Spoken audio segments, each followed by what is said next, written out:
Eto na nga mga chong, marami tayong basketball updates. Latest update kay Justin Brownlee, Meralco nagsalita na at TNT desperadong makuha si Christian Stan Hardinger. Nakadalawang laro na ang Meralco sa East Asia Super League. Pero guess what?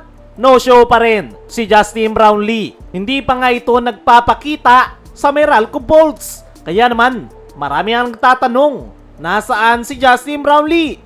Sa latest update ng Meralco head coach na si Coach Luigi Trillo ay sinabi niya na inaantay nila si Justin Brownlee. Ito nga raw yung kanilang naturalized player, kaya't isa raw si Brownlee sa primary option ng kanyang koponan. Pero at the same time, meron na rin daw silang mga player na possible na papalit kay Justin Brownlee. Ibig sabihin nito, hindi pa totally off the table si Brownlee. Pero habang hindi pa siya available, meron ng plano si Coach Luigi Trillo sakaling hindi na makapaglaro si Justin Brownlee. Dahil nandyan nga si Angelo Kwame bilang naturalized player na po pwedeng pumalit. Pero syempre, iba pa rin kung si Justin Brownlee ang kanilang naturalized player. Alam naman natin kung gaano kahusay si JB at ano yung mga kaya nitong may contribute. Hindi lang sa opensa, kundi pati na rin sa leadership at energy ng buong team.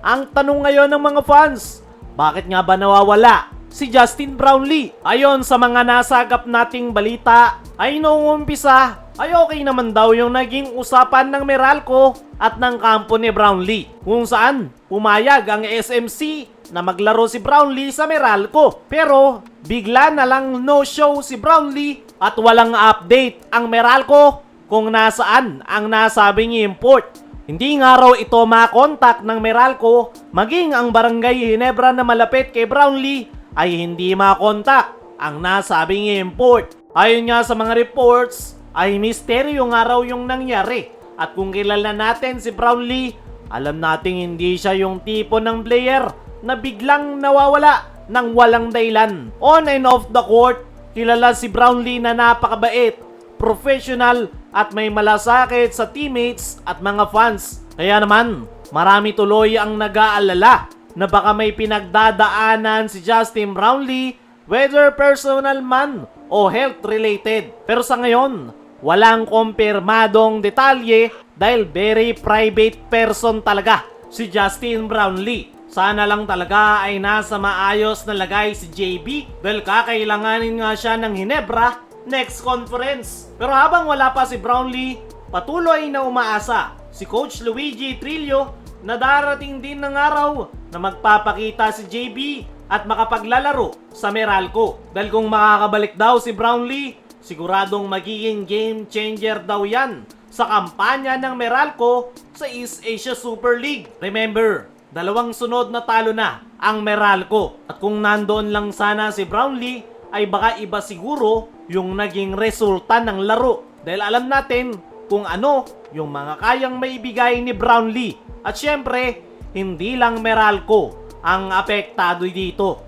Malapit na rin ang susunod na stint ni Justin Brownlee para sa ating national team na Gilas Pilipinas. Kung mayroong mang problema si Brownlee, ay sana ay maayos na agad dahil malaking kawalan siya sa Meralco ngayong East Asia Super League, lalong-lalo na sa Gilas Pilipinas at Barangay Ginebra. Sa ngayon ay ang masasabi lang natin ay sana lang ay maayos si Justin Brownlee physically, mentally at emotionally. Dahil gaya ng sabi natin kanina, kailangan siya ng Gilas at Barangay Ginebra. At habang inaabangan natin ang pagbabalik ni Brownlee, may isa namang malaking balita patungkol sa TNT Tropang Giga kung saan desperado na silang makuha si Christian Stan Hardinger.